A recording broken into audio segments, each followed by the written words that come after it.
부처님을 믿기로 마음을 먹고 사찰을 방문했는데 어찌해야 좋을지 몰라 난감했던 기억이 있습니다. 그래서 불교대학을 등록을 하고 배우기 시작했어요. 이제 조금씩 알아가고 있는 중입니다.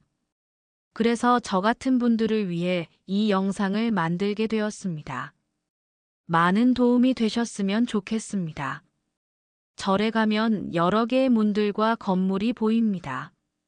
문이 없는 사찰도 있습니다. 보통 3개의 문이 있는데 이 문을 통해 우리를 불국토로 인도합니다. 이 문들은 각각 깊은 상징적인 의미를 지니고 있어요. 첫 번째 문은 바로 일주문입니다. 이름 그대로 기둥이 한 줄로 서 있다고 해서 일주문이라고 불리지만 그 의미는 훨씬 더 깊습니다. 이 문은 번뇌로 흩어진 우리의 마음을 하나로 모아 진리의 세계로 향하라는 일심을 상징해요.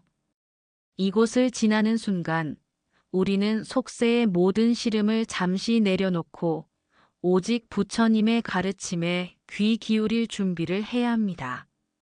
일주문에 들어서기 전에는 잠시 걸음을 멈추고 마음을 가다듬어 합장반배를 올립니다.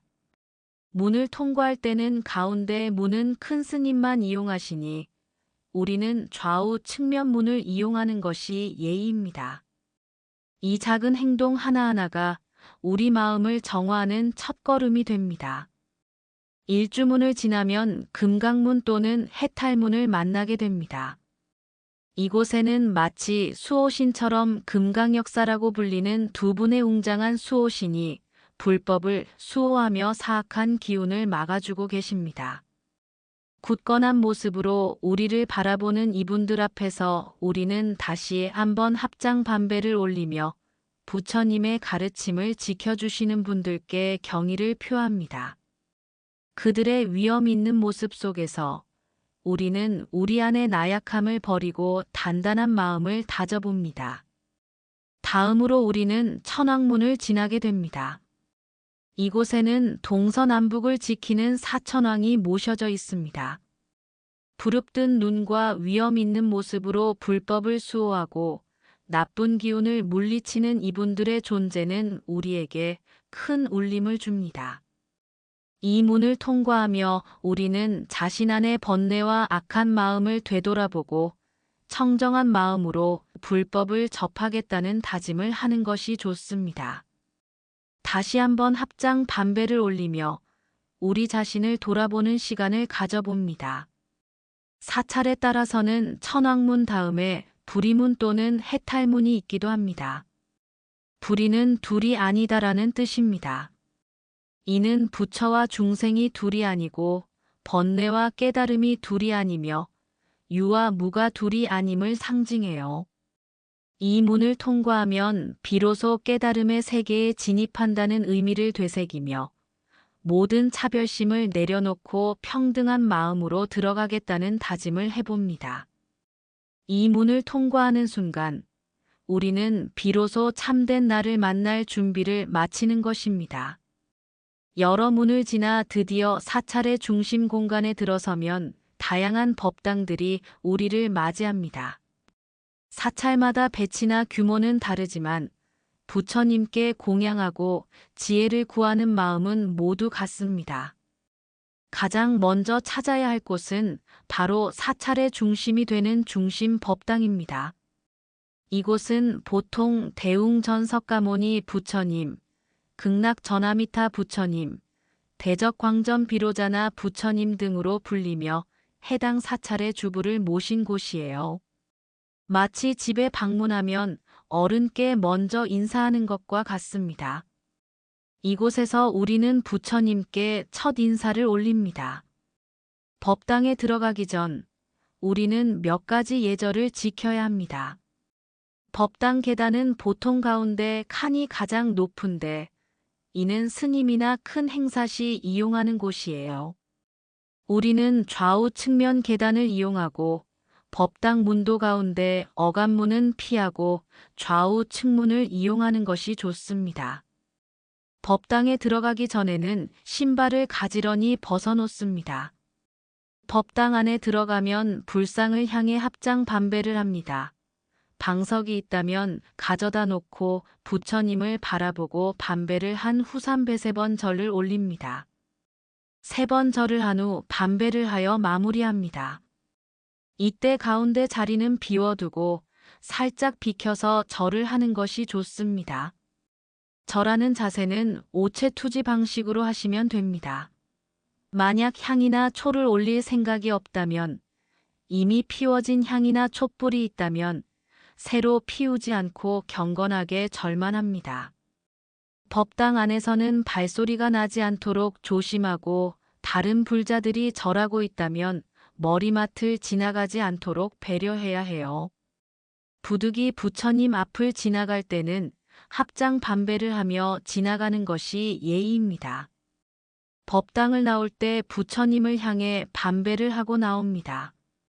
이 모든 행위는 부처님에 대한 존경과 예의를 표하는 동시에 우리 자신의 마음을 정돈하는 과정입니다. 중심 법당에 참배한 후에는 중생의 고통을 살피는 보살님들을 찾아뵙습니다. 원통전 관음전에서는 중생의 소원을 들어주고 고통을 구제해 주시는 관세음 보살님을 모시고 있습니다. 이곳에서 우리는 간절한 마음으로 기도를 올립니다. 신묘장구대 다라니는 관세음 보살님의 가피를 청하는 다라니입니다. 지장 전명부전에서는 지옥 중생을 제도하고 부모님이나 조상님의 극락왕생을 기원하는 지장보살님을 모십니다. 이곳에서 우리는 선망 조상님들의 평안을 기원하며 효의 마음을 되새깁니다. 약사전에서는 질병의 치유와 건강을 기원하는 약사열애불님을 모십니다. 몸과 마음의 건강을 기원하며 모든 이들의 평안을 염원합니다. 이 외에도 사찰에는 다양한 존재들을 모신 법당들이 있습니다. 불교 고유의 법당 외에 한국 불교의 토착 신앙이 융합된 전각들도 찾아볼 수 있어요. 삼성각은 칠성 수명장수, 독성 자신의 능력으로 깨달음을 얻은 분, 산신산신령을 모신 곳으로 주로 현세의 복과 안녕을 기원하는 곳입니다. 보통 사찰의 가장 높은 곳이나 외진 곳에 위치하기도 합니다. 조사전은 해당 사찰이나 종단의 고승 스님들의 영정을 모신 곳으로 그분들의 가르침을 기리고 존경하는 마음을 표합니다. 나한전응진전은 부처님의 제자인 나한아라한을 모신 곳으로 소박하고 친근한 모습으로 우리들의 소원을 들어주신다고 알려져 있습니다. 정리하며 드리는 평안의 팁.